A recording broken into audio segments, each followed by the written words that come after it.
Tractate Sanhedrin, page 61. It happens not too many years ago.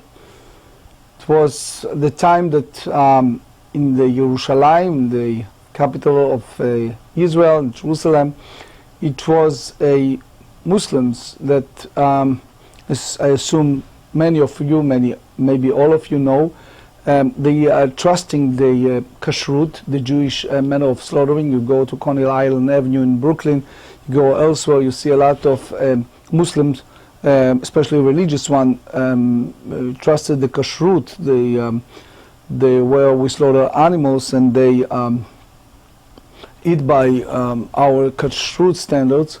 But the problem presented at that time, it was again, it's a lot of historical background, but they trusted Bnei Sfarad, the Sephardic, the Eastern Jewish Shechita, not the Ashkenazim, the European not.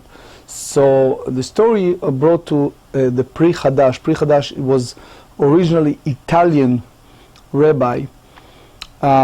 Since it was a slaughtering houses and people that did that for the Muslims in Jerusalem area at that time, they required them to have the declaration of faith, which is an Islam religion, Allahu Akbar, God is great.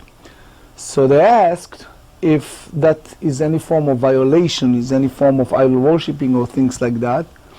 And the Pri Hadash wrote, and he said no. In his response, he says, it's a declaration of monotheism, is a declaration of faith, and it's not an issue. However, the Rabbeinu Chaim ben Attar, the early Moroccan Sephardic rabbi, saw a problem with that because it was part of the believing the Rusul, believing the messianic idea of the prophet, in a sense, come back and redeem, which is, according to him, with a background from Morocco, he saw it as a problem. But here we are with the subject of today, because we're going to discuss a different form of question: is that considering a violation of Torah law by idol worshipping or not?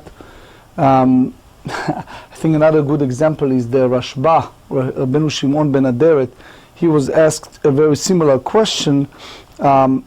There are those Muslims that require people in the slaughter, Jewish people who slaughtered for them animals, to do it while they face toward Mecca, toward east.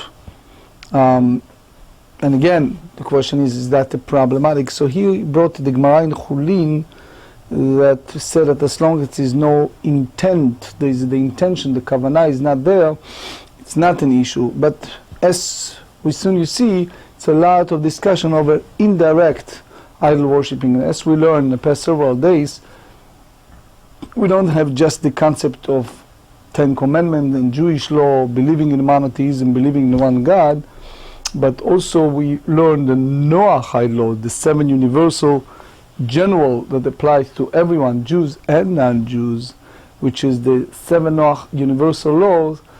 Some of them are the law of justice, the law of against cruelty to animals, which we learned in the past several days. But there is another concept, which is a prohibition against any form of idol worshipping. So, just a little introduction. The Mishnah, the following, in the page 6, we just learned it on page 60b.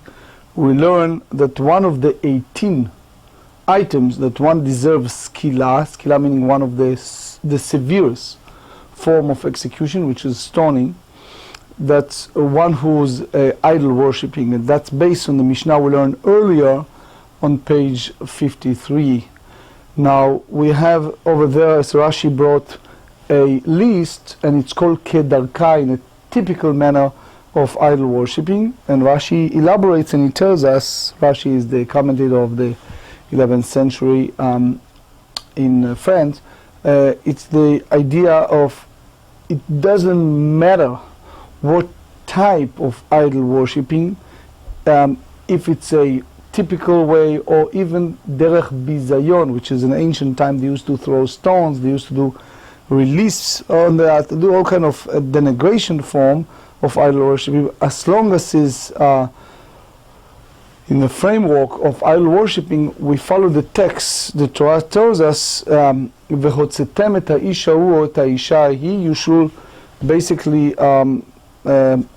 go for the form of stoning, execution for anyone, and that's basically kedarka, that's a typical way. But we go further to say that even shelo kedarka, even it's not a typical way of idol worshipping, the one who does that, he is basically not only in violation but deserve this type of punishment. And there's a long list: mezabeach, mekater, one who bring incense, mishtachave, one who bow down, hugging, kissing, gipuf, nishuk. It's all kind of, it's called, it's not in a typical manner, because if someone, for example, zoveach, he does it not in a way that the form, the regular form of idol worshipping was done by everyone else. He does it differently. He's still chayav skila. He's still under the severe punishment of execution. It's based on the Torah. Tells us in the book of Shmot, Exodus, Parashat Mishpatim, the biblical chapter of Mishpatim. The Torah said, "Zoveach leElohim yachoram," meaning anyone who bring a sacrificial offering to the idol, he will basically deserve a execution, a capital punishment. So that's basically included those who are not a typical way, which, as we just said, it's a different manner of idol worshipping. We try to bring the structure based on our original holy temple, hopefully rebuild soon.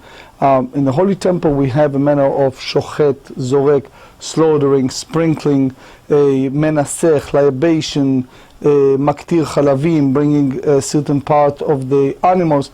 So we have one of the 13 principles that we said every morning, excuse me, from Rabbi Ishmael, which stated, Kol davar shaya bichlal, anything that is in a form of generalization, lo lelamed al atzmo yatsa, it's not to teach the concept itself of the generalization, ela lelamed al klal kulo yatsa, which is, we derive for that a general principle. So here we have a good example.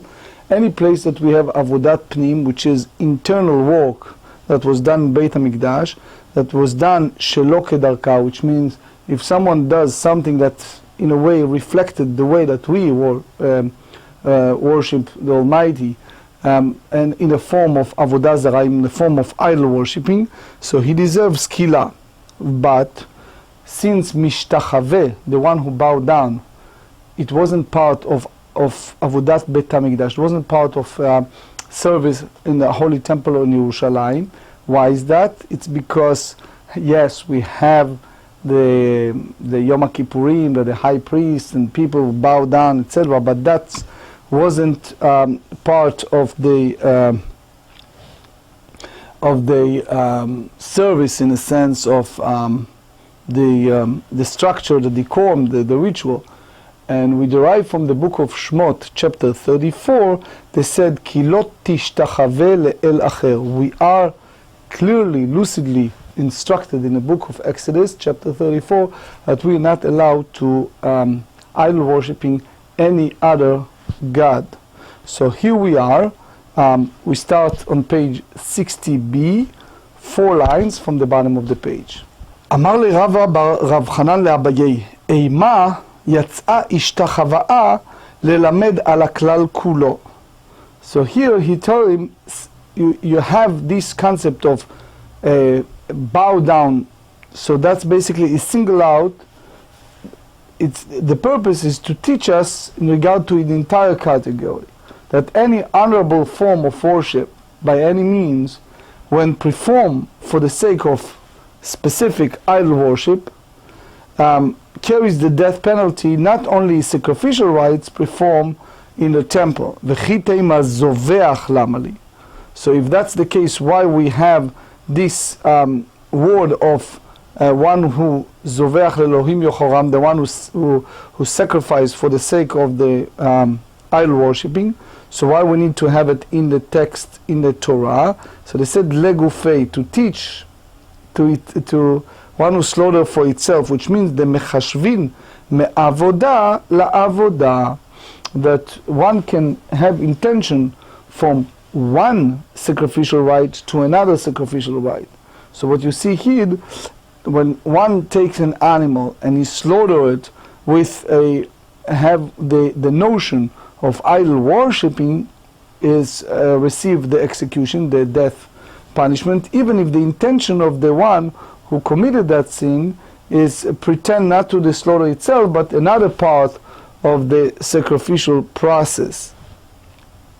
The next disputation, Amoraic disputation, it's not about the slaughterer, if he deserves execution or not, but the animal itself, if there is the issue of tikrovet avodah zarah, which is indirect use for idol worshipping, on or not. So before we go to next sugya, I would like to share with you something from the Yoreh De'ah, from the code on chapter 4. You see the same in the Rambam, Ilchot Shchita, the law of slaughtering, chapter 2. I'm reading from the Koran edition. In the case of one who slaughtered an animal in idol worship, even if he did not intend to worship it by slaughtering the offering, but intended at the time of slaughtering it to sprinkle the blood or burn its fat in idol worship, the animals included in a category of offering to the dead, which is offerings made to object of idol worship, and it is prohibited to derive benefit from the nevela, carcass, from the time that it was slaughtered. That's basically the view of Rabbi Yonatan, that we accepted his view in conflict with those of Reish Lakish. As we said, you see more in the Rambam, the second chapter of Ilchot Shchita. The Itmar, now we're dealing with animal itself. Hashochet behema lizrok dama la'avodah zarah. One had the intent, while he slaughtered an animal, to sprinkle its blood for the purpose of idol worship. Remember, in the historical context, people have a tremendous desire to do that. So one who slaughters an animal, and he thinks to himself, I'm doing that in order to take the blood and sprinkle, or to burn its fat in idol worship. So he said, לזרוק אדמה לעבודת כוכבים, להקטיר חלבה לעבודת כוכבים. Here you see a disputation between Rabbi Yochanan and his brother-in-law Reish Lakish, two tremendous Talmudic rabbis. Rabbi Yochanan Amar, Rabbi Yochanan says, page 61, Asura, it's prohibited to derive any form of benefit. That's a well-known Gemara in Tractate Avodah Zarah, page 29b, that King David, when he expresses the sins of the nation in Psalm 106, he said, Vayitzamdu leBaal Peor, they attached themselves to the idol worshipping of Baal Peor, which is the name of the, in a canon, in a Tanakh, as one of those idols. Vayochlu zivchei metim, in a sense of euphemism, is like slaughtering of the dead, which means that we compare or juxtapose the idol worshipping to the dead, the same way as we are prohibited to derive any benefit from the corpse, the same way the idol worshipping we cannot derive any benefit. So Rabbi Yochanan hold, as we said, that one can have intention from right to right. So versus Reish Lakish Amar muteret. Reish Lakish said deriving benefit from an animal, it is permitted. And you see more Rashi here, and Rashi in Tractate Zvachim, page 10, explained that the whole idea is the intent, and he said that you cannot derive korbanot chutz, those sacrificial offering that was served outside of the temple domain, from the kodashim, from those sacrificial offering that was carried the sanctity of internal service of the temple. You see Tosfot in Tractate Chulin, page 39b, an expansion to this. But here we go to the discussion. Hanicha le Rabbi Yochanan. According to Rabbi Yochanan, we understand that one can have the intention from right to right. So we understand that when we use this pasuk, Zoveach leElohim Yocharam, one who bring this offering for the idols, he should be under that Yocharam, that Zvicha, the slaughtering. It's come to teach us the principle, but not hishtachava'ah, not the bow down. Ela l'reish Lakish ba'egra. But according to Lakish, who does not derive from any pasuk that one can have intention from one right to another right, so why we needed this pasuk to derive precisely this halacha that one can have the intention from one right to another. So what you see here, according to Reish Lakish, the verse is not superfluous, and it cannot be assumed that it teaches the principle that this is a form of idol worship that are punishable by this type of execution, by death. Matkifla Rav Papa. So Rav Papa challenged that. He objected this concept. And he said, Rabbi Yochanan lo ba'eikra.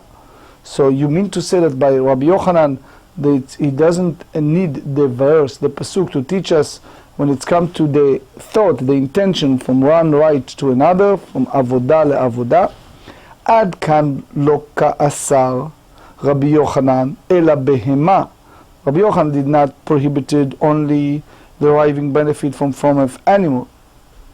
But aval, however, gavra lo barkta lahu, the one who's slaughtered, he is not liable to receive the death penalty. Why? Because if you have the machashava, if you have the intention, he's not considering a idol worshipper. So therefore what you see here, even according to view of Rabbi Yochanan, we can challenge and said that hishtachava'ah, that bow down before idols, that's yatsa lelamed al haklal kulo. It's come to teach us the general principle. V'ata kra lechayuvei gavra liktala. So we have this pasuk to come to teach us that the men liable to receive this type of death penalty. So what you see here, the pasuk is not superfluous, even not according to Rabbi Yochanan.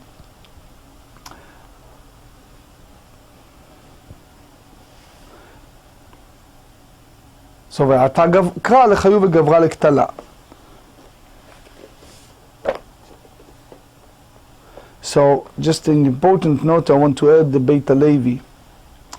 In Parshat Noach, in the book of Bereshit, chapter 11, verse 6, is about the Babylonian towers. So the pasuk said, "Hine am echad v'safa achad lekulam." It was one group that they have just one language. V'zeh achilam la'asot, and that's what they're building, this large Babylon tower.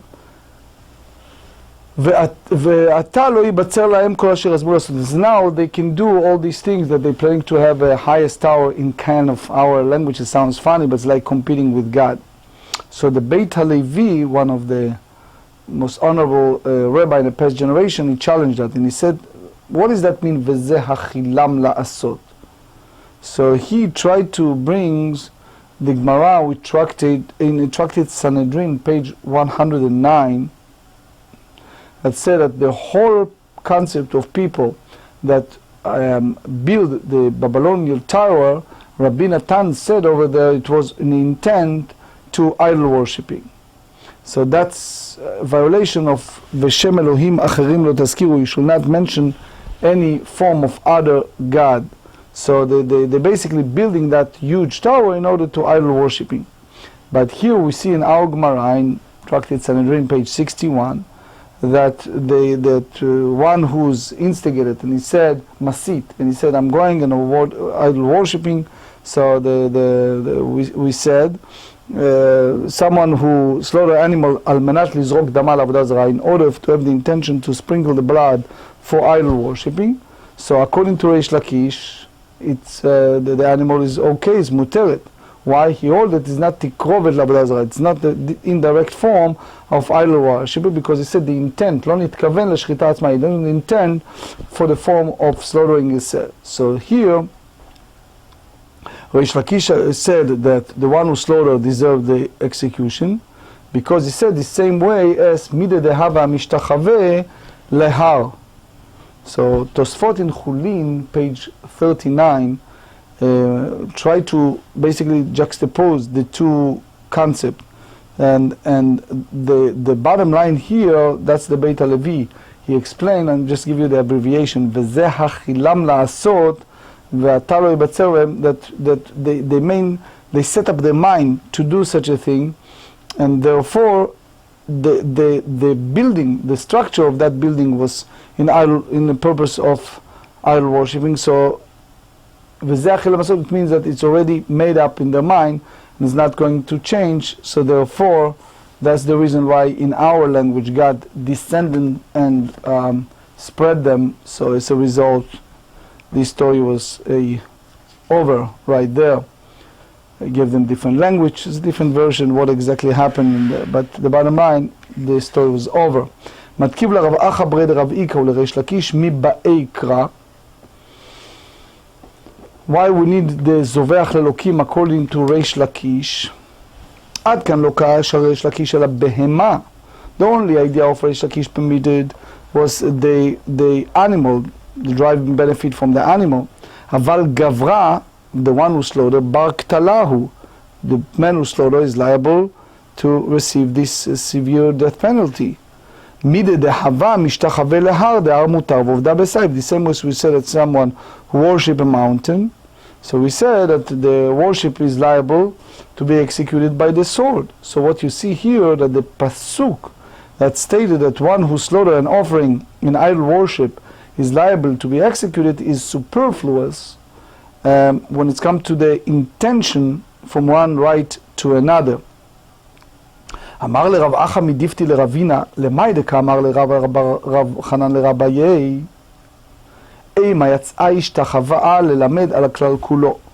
So the whole idea of the one who's bow down, it's come to single out and to teach us the entire category, that any honorable form of worship carries the death penalty. So there is a difficulty, because let's zoom in the pasuk. The pasuk in Dvarim, Deuteronomy chapter 12, said as follows: take heed to yourself that you not be ensnared to follow them, saying, how do these nations serve their gods, so I will do likewise. That's unfortunately happened to people. They're jealous of other nations, they're looking out how, so which indicates that one is liable for worshipping an idol in a manner that those idol worshipper does, and that's this is stated to exclude what? חי עבדו למהות אמי וכי תמה את הבוער עצמו לזובחים. If you say that this come to exclude one who do that, you know, in the form of denigration by sacrifice offering in that way, meishtachawa nafka, we derive this halacha from bow down to an idol. Ma ishtachawa derech kibud, of course derech kibud. You have to think that bow down is kind of honorable way, a form of worship. So that's but the other way around. So here you see this halacha that teaches us that one is not liable if he does that, release himself, for example, before an idol, that can be derived from bowing. If you do this, exclude himself with that one, release himself before the idol called Mercury, which is not a typical manner of worship. So they said, you may say that this form of idol worshipping is some form of denigration, of kol bizayon. So to any form of any act of denigration as worship of Mercury should be liable. So Kamash Melan, so come to teach us that one is liable only for worshipping Mercury in this standard manner of worshipping. אלא האדם הרבי אלעזר מנן לזובח במה למרקוריס שהוא חייב שנאמר ולא יזבחו לזבחם לשעירים. How do you know that one who worship Mercury? He is liable because the pasuk said in Leviticus 17, and they shall not longer sacrifice the sacrifices to the strays, if it's not the way that you do it in a typical manner, they said how this nation can serve their God, to go to the way that people are idol worshipping not in a typical manner, sacrificing an offering to an idol that is not typically worshipped by sacrificing offering. So what you see here, that one who sacrifices an offering to Mercury is liable, even though that is not a typical form of worship. So they said, Shelo kedarka mehishtachawa'a nafka. If it's not in a typical manner of worship, we derive from this halakha of bowing. So they said, Hatam bezovech lachis, and this is a very important concept, that that one who does there to express insolence, which means to get even, to show that he is purposely. So there are different opinions with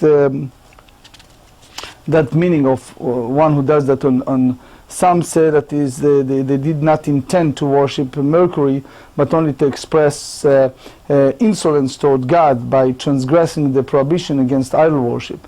That's Rabbeinu Hananel. But you see in the Ramah and others that said that he sacrificed an offering to Mercury in order to express insolence toward it, thinking that this demeans it, even though anyone who sacrifices an offering to an idol is in a transgression of the prohibition against sacrificing an offering to an idol, even if that is not a typical manner of worshipping the idol. So again, here we need to differentiate between le'achis and shelo le'achis. If someone does that on purpose to, in our language, to anger God or not. Remind me a story about a Hasidic Rebbe. Happened in our city here in New York. Story goes that it was one of those fast days, and during the break, if I'm not mistaken, it was Yom Kippur or Tisha B'Av. But anyway, the Rebbe walked out with several of his followers, the Hasidim, and he noticed someone sitting in a non-kosher restaurant and eat non-kosher food on that fast day. So the Rebbe came there and he said to him in Yiddish, that you should enjoy the food, and the guy said thank you, and the Rebbe walked out. So the Hasidim asked him, what is this? So he said that there is a two category of people who rebel against God. There are people who does that le'achis, to get even, to insolent, to get God angry in our language. And there are people who does it just because they are weak, they have desire and they cannot overcome their temptations. So he said, I saw this person in violation. So I figure out, I bring zchut, I bring merit to him by wishing that he enjoy the meal. So by doing so, I assuage his potential punishment, because he is in a way does that out of his desire, not out of rebelling against God's commandment. Anyway, Rav Hamnuna, now it's a new discussion. Rav Hamnuna irkezulei Tori. Rav Hamnuna lost his oxen, and he was searching for them. Paga bei Rabbah, so Rabbah met him. Remale matniyata ahadadi. He brought upon him, while Rav was searching for his oxen, he brought in this contradiction. So you see a very beautiful Yad Ramah.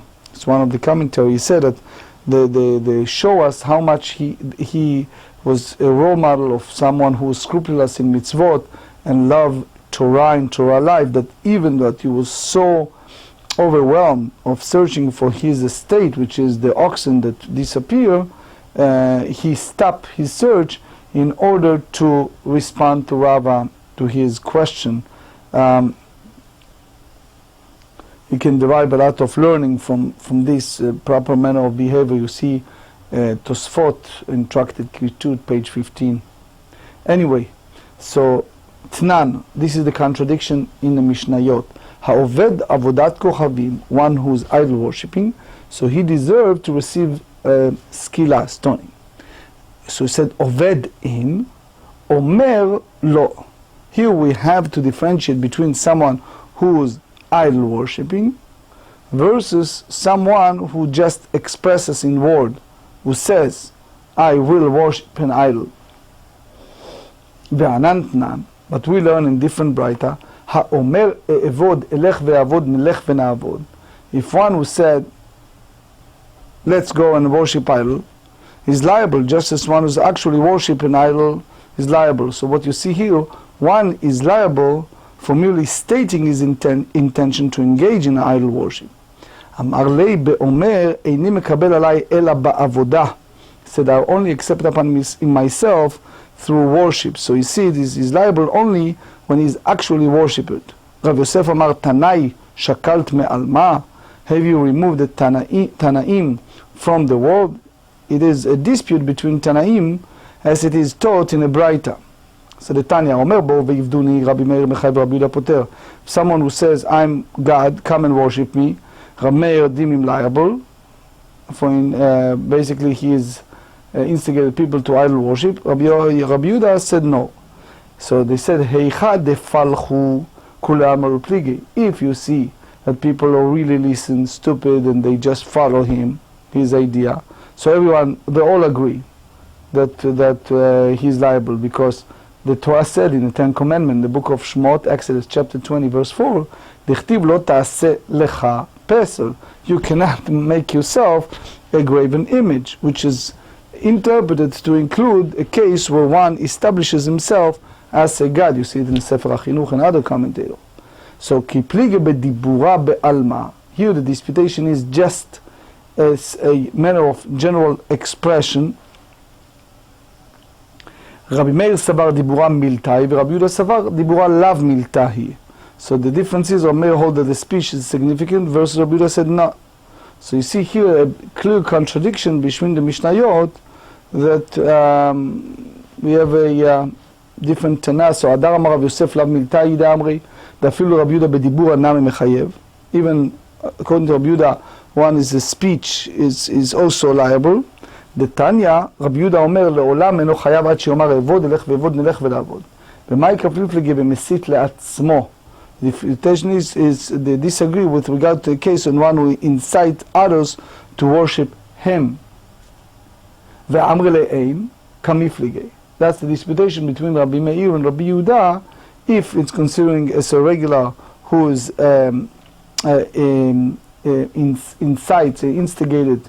Marsa Rabbi Meir hold mesit le'atzmo sham'ei lei. Rabbi Meir hold that the one who incites others to worship him, they are a part to listen to him. And the response, they said, ve'ein deka'ama lekushtahu. And yes, they said to him, is sincere. And Umar Savar and Rabbi Yehuda hold, mesit le'atzmo lo sham'ei. The one who incites others to worship him, they are not up to listen to him.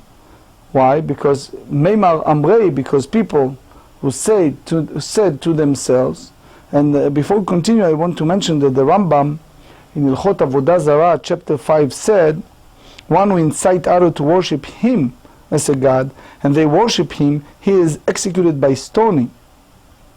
That's the standard halachot of inciter. If they do not worship him, even if they agree verbally to worshiping, he is not executed. That's basically the view of Rabbi Yehuda. See more on that. I'm just reading from Korean edition to the translation of the Rambam in Sefer Hamadai Ilchot Avodah Zarah, chapter 5. Page 61b. Maishna ihu minan didan ve'indeka amrei achuchei ala. So, first is the Minchat Chinuch. Minchat Chinuch said that sometimes by being kind of acquiesce or agree to something, it's just the other way around. He explained, based on Gemara in Bava Kama 93, that someone said something is just the opposite, is via negativa. But you see the Binyan Shlomo and Rashi and others who said that the condition is if he instigated someone to do something that is total different form of Avodah Zarah, form idol worshipping, then we take it seriously. But here, the fact that they said to him, yes, it's because in a way they make it as a ridiculous statement.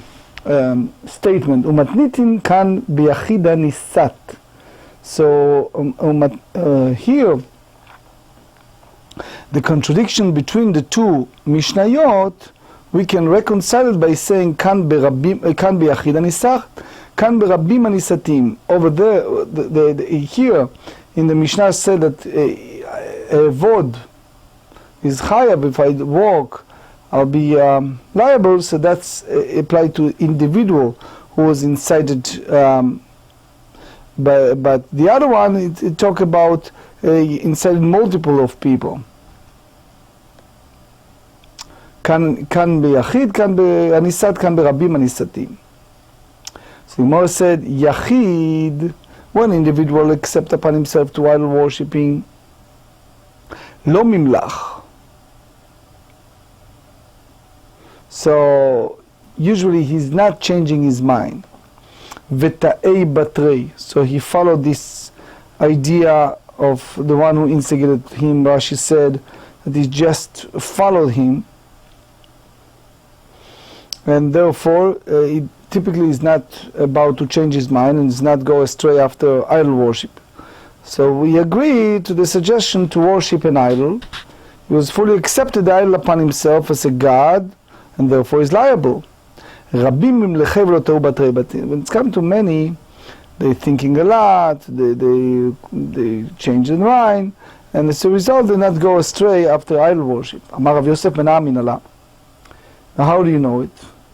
That you differentiate between individual and many. So he said the source for that is the text in the Torah itself, in the book of Dvarim, chapter 30, verse 9. The pasuk said, "Tichtiv lo tovelo velo tishma elav." You shall not approve of him, nor listen to him. So that's basically we said, ha'ava v'shama chayav. So if one approve and listen to the insider, stating that his intention is to engage in idol worship, he is liable even if he does not actually worship an idol.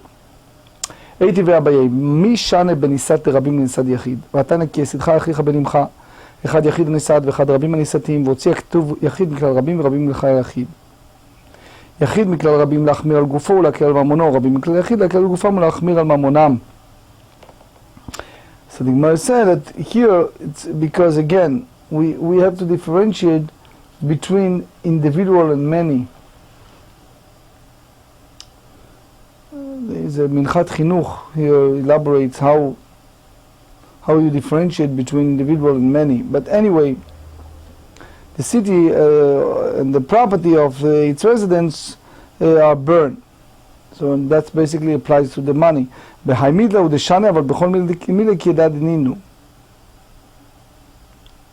the whole idea of someone who has expressed it in words, that he commit himself to idol worship. Here a differentiation between one who incited him to idol worship and he made him a decision on his own, versus the other ones that the others instigated him. So the reason for difference is that one who makes the decision on his own is basically potential to change his mind. When it's come to others, he's drawn after them, he just follow them. It's very, very unlikely that he changes his mind. כאן מסל מפני אחרים, מפי עצמו ממלח, מפני אחרים גרר בתראי, הוא follow them. אמר רבי מנהלה, תכתיב לו טובל ולא תשמע אליו, אהבה ושמע חיה. So that's the whole concept. If he, he listened, so then he's liable even if for the approval alone. רב אמר ידיבידי, בניסת מפי אחרים. אחד אמר לכך אוכלת, כך שותה, כך מדיבה, כך מריאה. אחד לא אמר לכך אוכלת, כך שותה. So it depends how we spell it out. Running out of time, okay. אמר רב בנן, מילה דכתיב, מלא ממסר אשר סביבותיכם הקרובים אליך וגומר, מה לי קרובים, מה לי רחוקים? הרקע אמר לך, מטיבותן של קרובים אתה למד מה טיבותן של רחוקים. מה אליו דה אמר לכך אוכלת, כך שותה, כך מטיבה, כך מריאה, שממינה. רב אשר סייפה בישראל משומד, או מומר. So again, there's a different view, but the idea is apostate Jews, so it's already like that, משומד או מומר. Therefore, it's in a way it is liable. It's over. Versus a regular Jew is not liable for speech alone. רבינה אמר, לא זו, אף זו קטני. איתמר, העובד עובד על כוחמים מעבר מהירה. אביי אמר חייב, רב אמר פטור. So it's here to differentiate between someone who worship an idol because love of an idol or fear. So Abaye said he's liable, Rava said he's exempt. אביי אמר חייב דהפלחה, because he served it. רב אמר פטור, יקבלה לבעלו, היא נלה לה. Otherwise he is not accepted upon himself as a God, so it's not. סימן דוד ישתחווה למשיח. אמר רבי ימי נעמין עליו דתנן, עובד עבודה זרה, אחד העובד וכו', מה אליו אחד העובד מעבר מהירה, ורב אמר לך לא, כי מתרץ רבי ירמיה. אומר רבי ימי נעמין עליו דתנן, לא תשתחווה להם, אי אתה משתחווה, אבל אתה משתחווה לאדם כמותך. וכל הוא נאבד כהמן. תלמוד לומר, ולא תעובדם, והמן מיראה זה הווה נאבד. The people afraid of המן, Haman. זה out of fear. ורבה כאמן ולא כאמן. כאמן דיו גופי עבודה זרה, ולא כאמן דיו אמן מהירה, ואך עליו מהירה. Continue, מצא שם תאמר.